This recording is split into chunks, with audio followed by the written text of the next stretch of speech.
Hey guys, what's up? It has been a little while since I have actually done a life update video, so here is one for you. And the last one that I did, or the last one I had recorded, I was really excited about. It was a vlog style while we were making a trip out to Chaco where we're making progress, getting things done in that trip, but we prefer not to have our kids' faces on there, and too many of the clips it didn't work out. Too many of them had their faces on there, and the editing, since we're fairly new with it, just didn't work out. But here it is, all of the ups and downs, and I gotta say, we have faced some of the biggest challenges. This has been the hardest thing that we have ever done, but there's also been so many good things that have come out of it living in Paraguay, and today I will update you on progress, where we are at with different things. So yeah, before we get into it though, happy Mother's Day to all the mothers. By the time this gets out there, it's going to be a little late. Today is the 15th of May and Mother's Day in Paraguay, as well as Independence Day yesterday and today for Paraguay. So happy Independence Day as well. And let's get into it. So update number one, during this trip to Chaco, we were making a stop in Asuncion to continue our kids' immigration. We had to take the last step, and then we were told that in 3 months from then, they should be all done and good to go.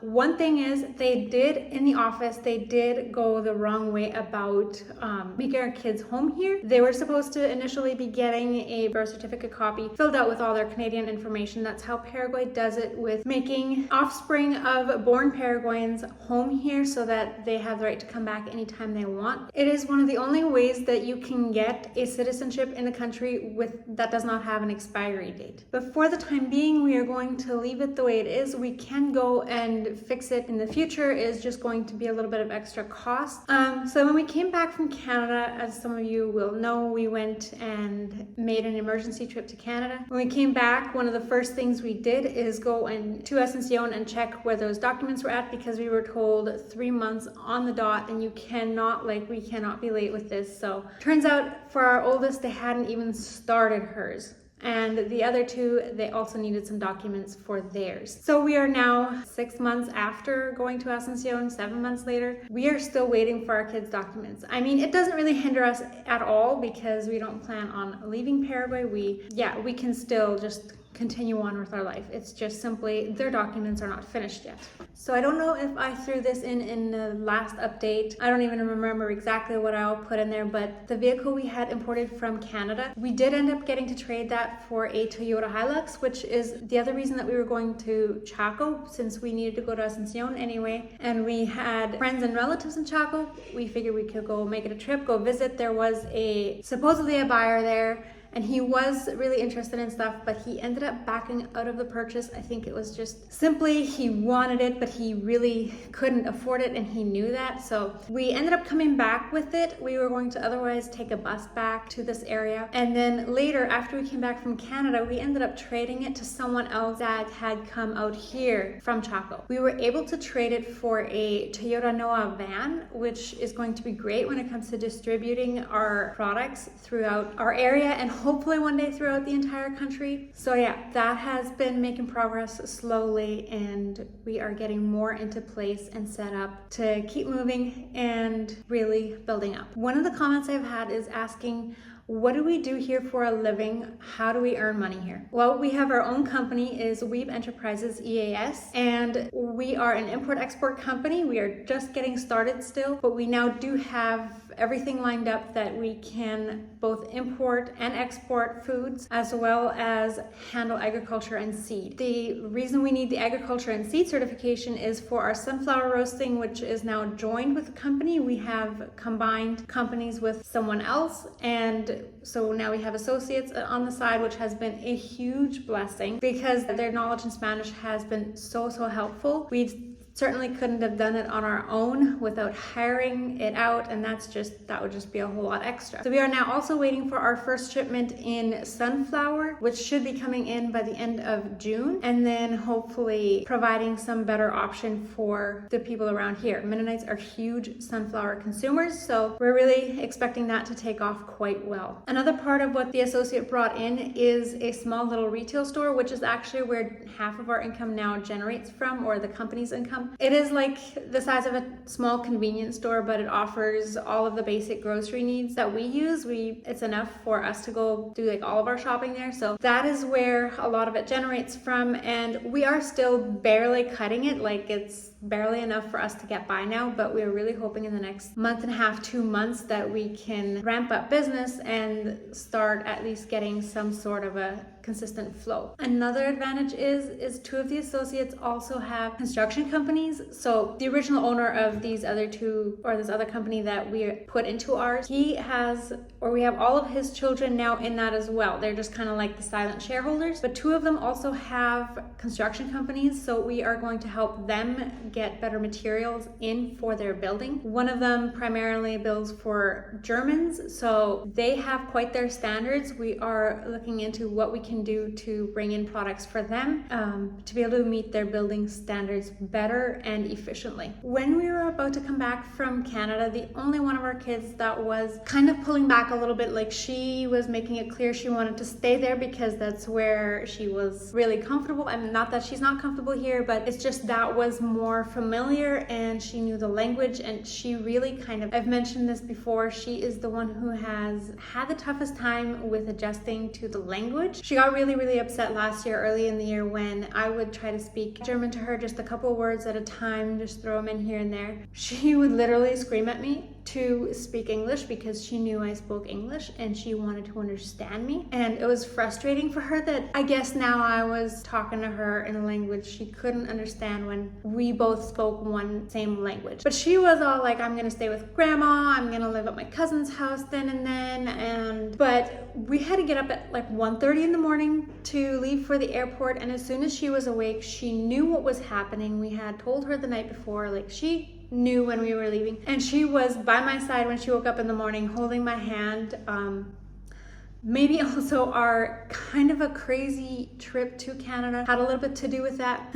Maybe me and her spending a couple of days like having to stick together and just relying on each other might have had something to do with that. But she was ready to come back to Paraguay as well, and by now they've been in school for about a year and a half, a school year and a half, and they are starting to correct me in German. I learned German when I was a kid here in school, except the German we learned was different somewhat than what our kids are learning now, because it was more of an old colony school that I went to. So my German has gone a little bit, but refreshing, and they are now at the point they can correct me. Also, we have been taken up as members at the church we have been attending the entire time we have lived here. We had started those courses to just make sure that our beliefs aligned with the church and all of that before we left for Canada. But they were kind enough to just take us up when we got back because we missed the part where they took the other couples up that were at the time doing the course. So really grateful for that. They were able to just adapt for us. That was really nice. One thing that has surprised me in the last year is how far we've come with YouTube during this time. It has been just about a year since I started this channel, and we're only about 25 subscribers away right now from getting monetized, and then like 560 hours. And to me, that is just kind of crazy, especially the amount of break that I took earlier this year to just deal with personal things. And we so much appreciate for all of you for watching and for liking and subscribing and all the things and commenting. It really helps out a lot. If we would have started it earlier, which now thinking back that we should have, because we did have so much time early last year to get moving on it, but we are still so grateful and really honestly surprised. Now, for what has made this move the hardest thing that we have ever done is not quite what I would have expected to be the most difficult part. I would have expected like being away from family and just that process of letting go of or leaving behind everything that we knew and learning all of this and getting to know a whole new country and how that functions,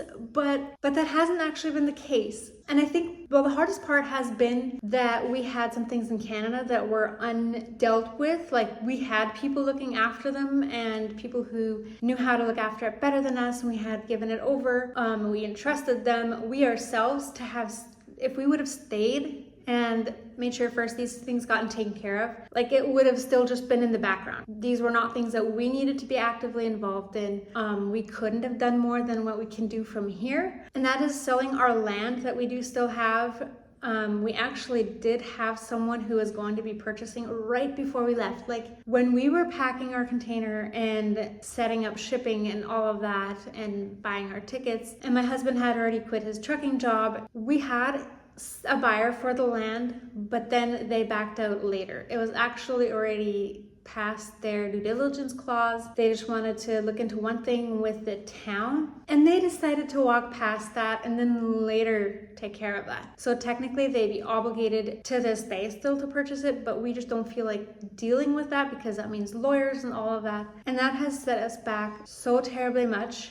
Have in the meantime decided to just let that go and try to still lot out the piece of land, try to sell it by lot, and obviously with the crazy interest rates, they haven't been selling. While we were in Canada, we also went ahead and got it approved for recreation, which is what is being pursued right now, but we are still working on trying to sell the whole thing, but he is getting there. So it's not that we can't see that it's going to be sold, but it just needs a little more time. And that leads to the next thing. We are trying to sell this house that we live in. We had purchased it on a contract that we have already walked past. We did not want to do that. We didn't want to be those people that said, I'm sorry, I can't fulfill my contract right now that I have, but we had been upfront with some of the conditions that we had, like what was going to allow us to purchase the house and pay for it in full. It was the sale of that land, and he knew that. So it's not that he just walked into it blindly and that we misled him, not at all, but it's just kind of realizing that this just isn't going to happen, and he really needs to cash out on his investment, which we understand, completely do. And that is why we are trying to sell this house. We have put a down payment on it, which I guess we're not going to lose that. It's just going to make up for, he didn't charge us rent. He was charging interest, but he didn't charge us rent while living in here. So that is going to make up for that there. And then we will, if we get to sell this, we will be moving into town more, which is going to be in a way good for us because it's going to save a lot of driving and we're just going to be closer to everything. So it's not all bad, but it's just kind of having to realize that the way we had things set up just completely fell through. Likely isn't going to be happening. So trying to sell it. It is also a little bit small for us. We had initially thought to make it a rental property later on. Gonna make it work for the time being. It's 3-bedroom, 1 bathroom, which for a family of 5, the size of the bedrooms, they're a little small, but for a family of 4, it'd be great. But having to squeeze 2 kids into 1 bedroom makes it a little more difficult, but it's doable, and our kids are pretty adaptable to that. Like I said, I would have expected that leaving everyone behind would be the hardest part, but I think it's kind of been a distraction because we've been so focused on trying to make sure things were falling into place, and then they weren't, and then we had a buyer, and then we didn't, and then it looked like we had other interest, and then we didn't, and it's just been all over the place. And trying to be positive, and sometimes that was really, really hard. I'm going to say that, but we got to keep our heads up and make the most of this, and we are set to do our best, even if that means that we have to start all the way at 0 again. The only place you can go is up, and make the most of it. But thank you all so much for watching and for subscribing. It is Mother's Day, so I'm going to go and keep spending my day with my family, and we will see you all next time.